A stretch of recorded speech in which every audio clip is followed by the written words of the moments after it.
देखा होगा अमित शाह जी को, वो मंच से धाड़ रहे थे कि सहारा की पाई पाई का भुगतान हम करेंगे, ये मोदी सरकार की बड़ी उपलब्धि है।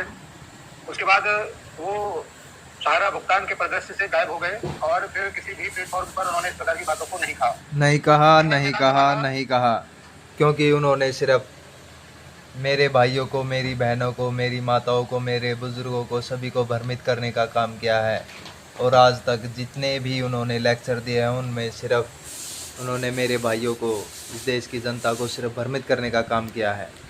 और ये आप लोगों की जानकारी में डालने के लिए, ये मेरी माता जी हैं, इनके सहारा में 10 लाख रुपए फंसे पड़े हैं, कोई सुनवाई नहीं, कोई कुछ नहीं। आप बताओ मम्मी, बताओ, सहारा में पैसे का कुछ आपको?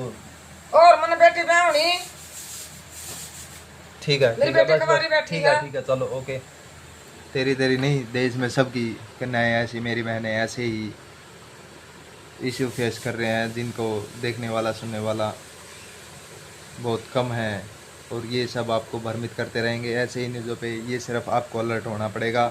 आप अपने नियर थाने में जाओ, वहाँ पे एफआईआर डालो, और कार्यकर्ता जो भी होंगे, सब जितने भी एफआईआर होंगे वो सारे एफआईआर कोर्ट में दर्ज होंगे। और हर जज को उस कार्रवाई के दौरान कुछ ना कुछ सुनवाई के रूप में जवाब देना पड़ेगा, चाहे 10 साल लगे, उन्हें कुछ ना कुछ जवाब, रिप्लाई देना पड़ेगा कि वो पैसा आखिर गया कहाँ।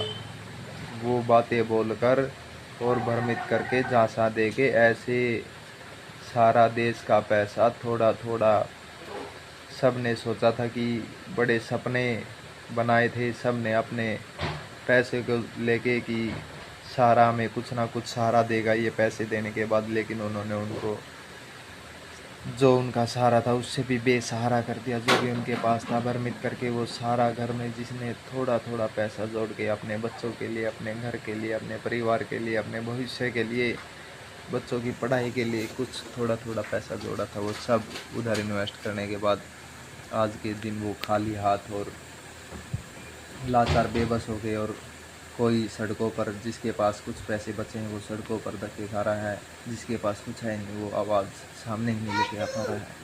मेरे देश का ये भविष्य देखकर मुझे बड़ा अफसोस होता है कि राजनीति ने मेरे भाइयों को, मेरी बहनों को इतना मजबूर कर दिया